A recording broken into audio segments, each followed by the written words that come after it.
Hey guys, welcome back to my channel. Study periods. How many do you have a week? How long do you have in study per week? I have 4 study periods a week. That is 4 30-minute study periods. Not a lot. But how do you use those most effectively? What do you do in study to make your revision more effective? Should you be revising in study? Should you be doing homework in study? Should you be sleeping in study? Those are the questions I intend to answer today. But before we begin, don't forget to like, subscribe, leave a comment down below, do all that stuff, and yeah, let's get into the video. Number 1, revision. Study periods are absolutely essential for writing notes, making flashcards, whatever way you best revise. You should be doing that in study, no matter what that is.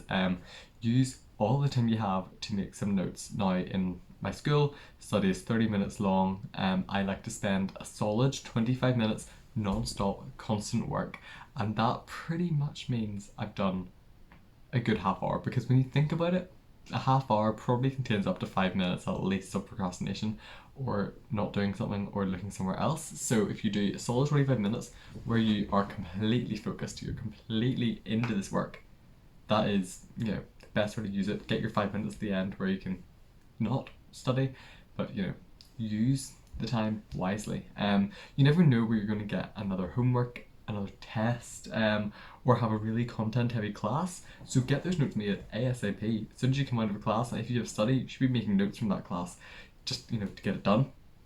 To make sure that you've got the notes written, and to make sure that you're not going to go home and realize, oh, I have notes for 6 things to make tonight. That was me sometimes last year when I had 4 different subjects, but then I could have had more than one teacher per subject, and you're going, ooh, wow.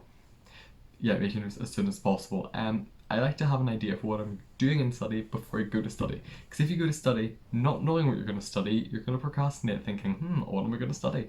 So for example, on Monday I had 3 periods to study out of my 4 in the week, and I went to first one saying I'm doing biology notes, second period of study was doing chemistry notes, third period of biology was doing some further maths. And that's what I did. So you make start immediately, you do not procrastinate, you finish, and you get your break at the end. Number 2, pre-class reading. Now, this is really, really underappreciated, and I use it specifically for biology. I won't do any pre-class reading for maths or further maths. I might watch a video for further maths to get something into my head before we go to class, so I know what to do. Chemistry, sometimes I'll watch an odd video, but see, for biology, read that textbook. If it's something like psychology, read that textbook. History, if you have a textbook, I'm not entirely sure, read it before you go to class. Sometimes it just helps to get an idea of what you're going to be doing in that class. You won't fall behind, you won't be as confused, let's be honest. Something you read in the textbook may stand out in the class more. You may be able to answer questions, which is, a great feeling when you're going, I know how to answer that. And you can answer that in front of the class, and the whole class will go, wow, you're smart. Pre-reading is not an essential, but I find it very helpful, especially if you have nothing else to do in a study period. Read some of the textbook, just get some of that into your head, especially at the start of the year whenever things are beginning to take off. If you have the time, read the textbook, get ahead, and do not procrastinate by reading though. Sometimes you may find yourself going, I can't be bothered to revise, I'll just read through the textbook. You won't be reading, you'll be sitting like this, not taking anything in, literally just sitting there, nothing. No, don't do that.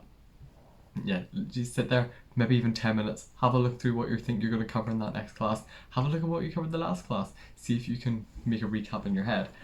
Do that.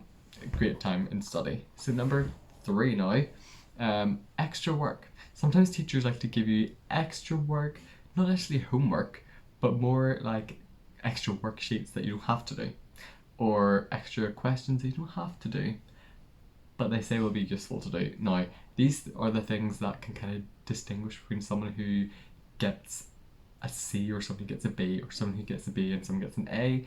If you do the extra work, you're more likely to do well.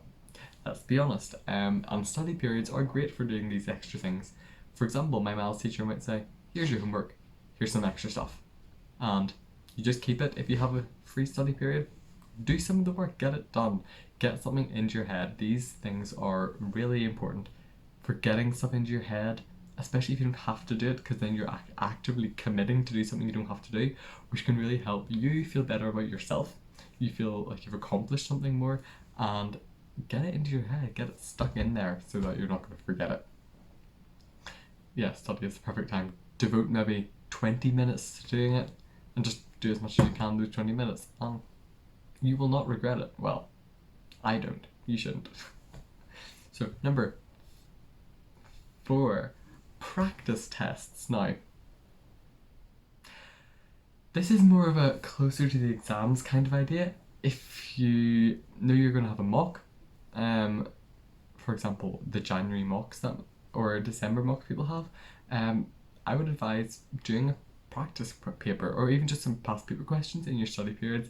They can really help you formulate answers, which is very important for wordy subjects, mainly like biology, chemistry, maybe some of the shorter questions in history, geography, what other subject, technology in the written paper. So subjects like those where you need to work out what to write, physics as well. They can help you see what's being asked, see what kind of questions are being asked, see, do I know all the content well enough? Do I need to do extra reading on this? What subjects do I need to do that little bit of extra reading for to get the top marks? And really how you answer the questions, time management, all of that can be developed through doing these past papers. And I would highly recommend up to the exams getting some done. If the paper usually takes an hour and a half to do, see if you can do a third of it in a 30-minute study period. See if you can do 2/3 of it in an hour study period. If you get it done, great. I would also recommend that you do bring the mark scheme with you if you have it, so that you can check it at the end. Never check while going through. That is never a good idea to check your work while going through it. If you're doing a test, because if you're doing a test, you want to commit to doing the test. You want to commit to trying to do the best you can without looking at any answers or notes. Yeah, do that in study. It's pretty good. I would say not as important as revision. Revision is kind of the primary thing to do in study. Get the notes made, get the stuff into your head, get your flashcards done, get your mind maps done, whatever way works for you the best. Study is perfect for that. So yeah, study periods. I really don't have enough of them this year. Last year I really enjoyed them. There were some times when I was able to go in and kind of just relax a bit, listen to music. If you're having a really stressful day and you're thinking, I cannot continue in this day being so stressed, being so worked up, having so much going on in your head, sometimes it's better to just sit there. Sometimes it's better to maybe, if you open your textbook and read some of the textbook, or if you open a book and maybe do one question and you think, you know what, this isn't going anywhere, take the time, sit back and just kind of relax. And honestly, it can make the rest of your day so much better. But don't waste your study periods. That's not a waste if you need it to recuperate some energy, get back some strength. If you're really like, I'm so stressed, just take a period to relax. It can really help. What else did I want to say? I did script this video. I think that's everything, isn't it? Oh yeah, I did say if you have multiple studies in a row, don't work solidly through them. Do take a little bit of a break between study periods just to refresh yourself. If it's over break, definitely eat something, not while studying, but between, you have a quick snack to just get yourself back up and running. Drink water while you're studying, keep your brain active working. But yeah, that's all I have time for today. So if you like this video, like, subscribe, leave a comment down below. What kind of study videos do you want to see coming next? I have some more ideas, but what do you want to see? Let me know and I can make them. But that is all for today. So thank you all for watching, and I will see you all again later. Bye.